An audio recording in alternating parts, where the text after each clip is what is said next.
এই যে নদীর এই অংশে, হ্যাঁ এটা নদীর শেষ অংশটা না, কচুরিপানায় ভরা। ওই দূরে কচুরিপানার পাশে আমরা দেখতে পাচ্ছি কচু গাছেও ভরা বটে।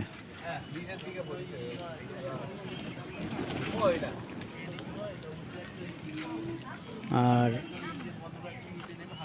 এই পাশটায় কচু গাছের পরিমাণ বেশি। এখানে একটা সুন্দর গাছ আছে, মান্দার গাছ, অনেক বয়স্ক গাছ। কত বয়স হবে মান্দার গাছটার? 70 ইয়ার্স। 70 ইয়ার্স। মান্দার গাছ আসলে 70 ইয়ার্স হলে কত কেমন হয় দেখতে, এখানে না এলে আমি এটা বুঝতে পারতাম না। কারণ আমি দেখেছি খুব সরু এক ধরনের, এই খুব ধরনের হয় না, খুব বেশি মোটা হতে দেখিনি। কিন্তু এইখানে দেখতে পাচ্ছি যে এই যে স্বয়ং গাছ নিজেই একটা কুটুরি কুটুরি ধরনের গড়ে তুলেছে। আর এই রকম বৃক্ষগুলো যেগুলো বড় বৃক্ষ আকার ধারণ করে, এগুলো যেগুলো চেম্বার সৃষ্টি হয়, এইগুলোর পাশেই এই ওই পাশে চেম্বার দেখাচ্ছি। এই যে এখানে শিকড় দিয়ে নামা যাবে না, ওই পাশে এইখানে একটা চেম্বার মতো। তুমি সামনে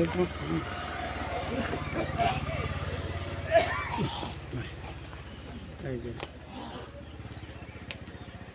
সামনে যায় দাও, সুন্দর না? তুমি সামনে দাও। এটা খুব আসলেই চমৎকার একটা, এই যে মান্দার গাছ, এটা মান্দার গাছের একটা কাটা কাটা থাকতো, এখানে তা পাচ্ছি না। বড় হয়ে গেলে ওদের কাটাগুলো এমনভাবে বসে যায়, যার জন্য আর দেখা যায় না। মাথাতে আছে, এই মাথাতে আছে, মানে ছোট সময় কেন থাকে যে যাতে গবাদি পশুতে খেয়ে না নষ্ট করতে পারে।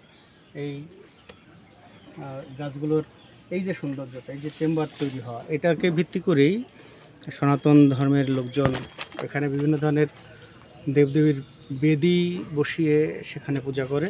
অনেকে ভাবে যে গাছটাকেই হয়তো পূজা করছে, যদিও গাছের ইনার শক্তিও সেই দৈব শক্তি, তবুও মূলত গাছের গোড়াতে বিভিন্ন ধরনের দেবদেবীর আসনই বসানো হয়। কেউ কখনো শিবের, কখনো কালীর, কখনো শীতলা।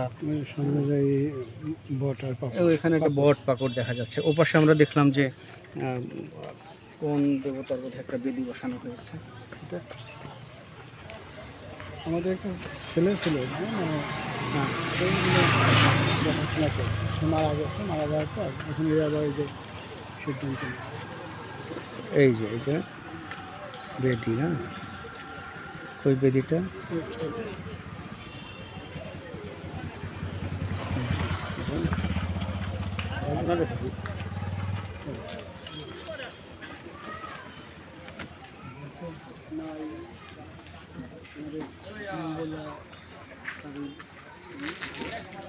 ওই যে মঙ্গলের চিহ্নও আছে দেখা যাচ্ছে না, যদিও আলোতে কম দেখতে পাচ্ছি। এটা হচ্ছে আবার নতুন করে করা হবে রাস্তা করাতে।